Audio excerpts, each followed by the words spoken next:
ہم دیکھتے ہیں کہ ایک نیشنل فرٹیلائزر مارکیٹنگ کمپنی ہے، ریسنٹلی اس کا معاملہ وفاقی کابینہ کے سامنے زیر غور آیا اس کے ایم ڈی تعیناتی سے متعلق، تو وہاں پر بتایا گیا کہ اب مستقل ایم ڈی اپوائنٹ نہیں کیا جائے گا چونکہ حکومت اس کمپنی کو بند کرنے جا رہی ہے۔ اس کے اندر اس سے بے شمار اس سے ملازمین اس سے وابستہ ہیں، سب کو گھر جانا پڑے گا، اور اس کے لیے گریڈ 21 کے بیوروکریٹ کو عارضی طور کے اوپر M D national fertiliser marketing company کا چارج دیا گیا ہے کہ یہ کام سنبھالیں گے اور ادارے کو بند کرنے کے حوالے سے کام کریں گے۔ اس کے بعد ریسنٹلی حکومت نے ایک آرڈیننس جاری کر کے Pakistan medical and dental council کو تحلیل کر دیا، اور اب بتایا گیا کہ جو گریڈ 1 سے 6 کے ملازمین تھے انہیں 6 ماہ کی تنخواہ دے کے رخصت کیا جائے گا، یہ لوگ گھر جائیں۔ اس کے بعد دوبارہ کسی ادارے میں اگر انہیں اپارچونٹی ملے، اگر ان کا خوش قسمتی نے ان کا ساتھ دیا تو انہیں نوکری ملے گی، بصورت دیگر وہ جائیں اور خود اپنے روزگار کا انتظام کریں۔ اس کے بعد دیکھتے ہیں کہ ایرا کو چند روز قبل این ڈی ایم اے کے اندر ضم کرنے کے حوالے سے سلسلہ شروع کیا گیا، ملازمین سراپا احتجاج ہوئے، پولیس نے لاٹھی چارج کیا، کئی لوگ زخمی ہوئے، گرفتار ہوئے، وہاں سے بھی بے شمار لوگ بے روزگار ہونے جا رہے ہیں۔ اسی طرح دیگر اداروں کے اندر بھی یہی اسٹریٹجی دکھائی دیتی ہے جس کے اندر پی اے ای ہے اور دیگر سرکاری ادارے شامل ہیں۔ 2 روز قبل ایک میسیج سرکولیٹ ہوا سوشل میڈیا کے اوپر، ہم نے جاننے کی کوشش کی کہ کیا یہ فیک ہے، تو پتہ چلا کہ وفاقی حکومت ان کے وزارت خزانہ مختلف اداروں کو یہ احکامات ارسال کر چکی ہے کہ حکومت بڑے پیمانے کے اوپر مختلف سرکاری کمپنیوں کے اندر جو اس کا شیئر ہولڈنگ ہے اس میں سے کچھ شیئرز کو بھی فروخت کرنے جا رہی ہے، اور آپ اپنے ملازمین کی تعداد کو کم کیجئے۔ کہا یہ جا رہا ہے کہ 30,000 کے لگ بھگ ملازمین کو آئندہ کچھ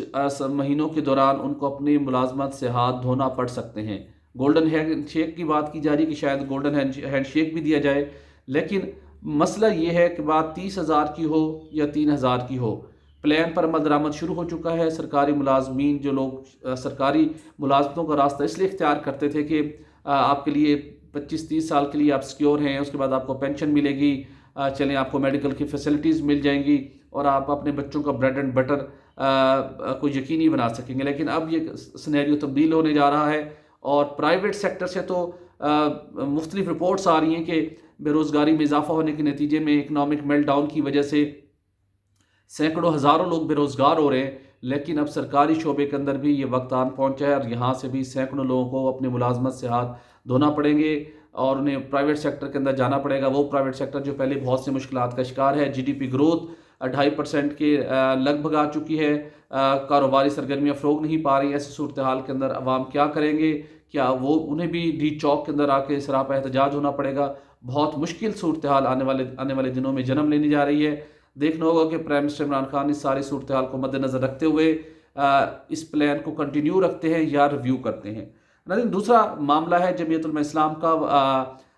چند روز قبل آپ کے ساتھ ہم نے یہ شیئر کیا تھا کہ حکومت اگر ایک جانب جمعیت علماء اسلام کو آئین اور قانون کے مطابق ایک جلسہ کرنے کی اجازت دینے کے اوپر آمادہ ہے اور جلسہ کرنے کی، آزادی مارچ کرنے کی اجازت بھی دی جائے گی، لیکن دھرنے کی کسی صورت اجازت نہیں دی جائے گی، لاک ڈاؤن کی اجازت نہیں ہوگی، اور حکومت پیرالل اپنے انتظامات بھی جاری رکھے ہوئے ہے۔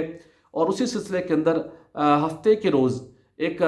سمری سرکولیٹ کر کے وزارت داخلہ نے پہلے پرائم منسٹر کی منظوری حاصل کرنے کے بعد وفاقی کابینہ کے ممبران سے منظوری حاصل کی، اور جمعیت علماء اسلام کی ذیلی تنظیم انصار الاسلام پر پابندی عائد کر دی گئی ہے باضابطہ طور کے اوپر، صوبوں کو بھی کہہ دیا گیا ہے، اور اب پنجاب اور خیبر پختونخوا اور بلوچستان کے اندر بالخصوص اس جماعت کے نمائندوں اور اس کے جو جتنے ورکرز تھے ان کے خلاف کریک ڈاؤن کسی بھی وقت شروع ہو سکتا ہے، اگر جمعیت علماء اسلام کی جانب سے حکومت سے کی گئی کمٹمنٹ جس کو بھی انہوں نے پورے یقین کے ساتھ کلیئر نہیں کیا کہ وہ صرف ایک دن کا یا 24 گھنٹوں کے اندر آئیں گے اسلام آباد میں ایک جلسہ وغیرہ چلے جائیں گے، اگر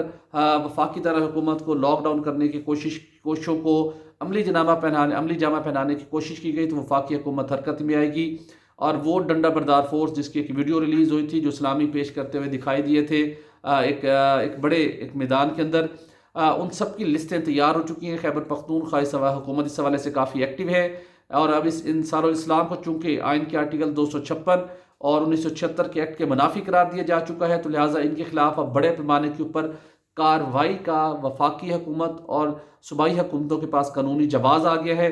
تاہم یہ بات کہی جا رہی ہے کہ شاید صوبہ سندھ کے اندر وفاقی حکومت کے اس سفارشات کے اوپر عمل درآمد فوری طور پر نہ کیا جائے، اور سندھ حکومت ابھی جو انصار الاسلام کے جو نمائندے جو ان کا نیٹ ورک جو وہاں پر سندھ میں موجود ہے، شاید اس کے خلاف فوری طور پر کارروائی نہ کرے، لیکن دیگر 3 صوبوں کے اندر کارروائی کی جائے گی، بڑے پیمانے کے اوپر گرفتاریاں ہوں گی۔ اگر جمعیت علماء اسلام نے شہر اقتدار کے اندر لاک ڈاؤن کی کوشش کی، یا اس سلسلے کے اندر حکومت کو ایسی اطلاعات ملی کہ وہ جلسے کی بجائے دھرنا دینا چاہتے ہیں، تو پھر صورتحال کافی خراب ہو سکتی ہے، جس کے لیے حکومت نے قانونی ایک اپنا راستہ نکال لیا، چونکہ جمعیت علماء اسلام مولانا فضل الرحمان صاحب کی جو بڑی اسٹرینتھ ہے وہ اسی تنظیم سے وابستہ ہے، اسی کے جو اس کے ممبران ہیں، جو اس کے وابستہ ان کے نوجوان ہیں، ان سے وابستہ ہے، تو لہٰذا اب ان کے خلاف کارروائی عمل میں لانے کی قانونی راہ ہموار کر لی گئی ہے۔ اس کے ساتھ ایک اور معاملہ ہے ناظرین، 2005 کے زلزلے کے نتیجے میں دیگر خیبر پختونخوا اور آزاد کشمیر کے علاقوں کی طرح مانسہرہ بھی بری طرح سے متاثر ہوا تھا، جس کے بعد فیصلہ کیا گیا تھا کہ عالمی اداروں کی گرانٹ بھی ملی، وفاقی حکومت نے بھی اربوں روپے مختص کیے کہ نیو بالا کوٹ سٹی تعمیر کیا جائے گا، لیکن وہ آج تک منصوبہ مکمل نہ ہو سکا۔ سپریم کورٹ آف پاکستان کا از خود نوٹس ہونے کے باوجود منصوبہ تاخیر کا شکار ہے، لیکن اب نیشنل ڈیزاسٹر مینجمنٹ اتھارٹی نے یہ فیصلہ کیا ہے کہ یہ بہت خوبصورت مقام ہے، تو ہم اس کو ٹورسٹ ہب بنانا چاہتے ہیں۔ یہ عالمی سطح سے، عالمی لیول کے جو انٹرنیشنل جو ٹورسٹ ہے، جو بیرون ملک سے بھی آ سکتے ہیں اس علاقے، خوبصورت علاقے دیکھنے کے لیے، اسے ہمیں ڈیولپ کرنے کی ضرورت ہے، بہت اٹریکشن ہے، اور ہم اس سے ریونیو بھی کما سکتے ہیں۔ اس مقصد کے لیے عالمی کمپنیوں کی خدمات حاصل کرنے کے لیے پیشکشیں طلب کر لی گئی ہیں۔ 3 دسمبر تک اس پروسیس کو مکمل کرنے کی ہدایت جاری کی گئی ہے، اور کمپنیوں کا کرائٹیریا یہ ہے کہ انہوں نے عالمی سطح کے اوپر ایسے پلان بنانے کی ان کی صلاحیت ہو، اور 20 ارب کے لگ بھگ انہوں نے مالیت کے منصوبوں کے حوالے سے اپنی خدمات فراہم کی ہوں، تو یہ کمپنی پبلک پرائیویٹ پارٹنرشپ کے تحت بالا کوٹ کو سیاحتی ہب بنانے کے حوالے سے کام کرے گی۔ اچھا انیشیٹو ہے، لیکن ہم دیکھتے ہیں کہ ایک مالم جبہ کو بھی اسی طرح کا ٹورسٹ ریزورٹ بنانے کے حوالے سے اقدام شروع ہوا، لیکن اس کے اندر کچھ بے ضابطگیاں ہوئیں، معاملہ نیب کے اندر ہے، انفراسٹرکچر بن نہیں سکا، اور وہ منصوبہ تاخیر کا شکار ہے۔ لیکن اب نیو بالا کوٹ سٹی کی تعمیر تو مکمل نہ ہوئی، لیکن اب بالا کوٹ کو سیاحتی ہب بنانے کے لیے پبلک پرائیویٹ پارٹنرشپ کے تحت منصوبہ شروع کرنے کا فیصلہ ہو گیا ہے۔ دیکھنا ہوگا کہ یہ کیا منصوبہ مقررہ وقت کے اندر یہ مکمل ہو پائے گا، یہ بالا کوٹ سٹی کی طرح یہ منصوبہ بھی تاخیر کا شکار ہوگا، یا کئی تنازعات کی زد میں تو نہیں آئے گا۔ آج کے اس ویڈیو بلاگ میں یہ 3 خبریں آپ کے ساتھ شیئر کرنی تھیں۔ اجازت دیجیے، آپ سے کل دوبارہ ہوگی ملاقات۔ اللہ حافظ۔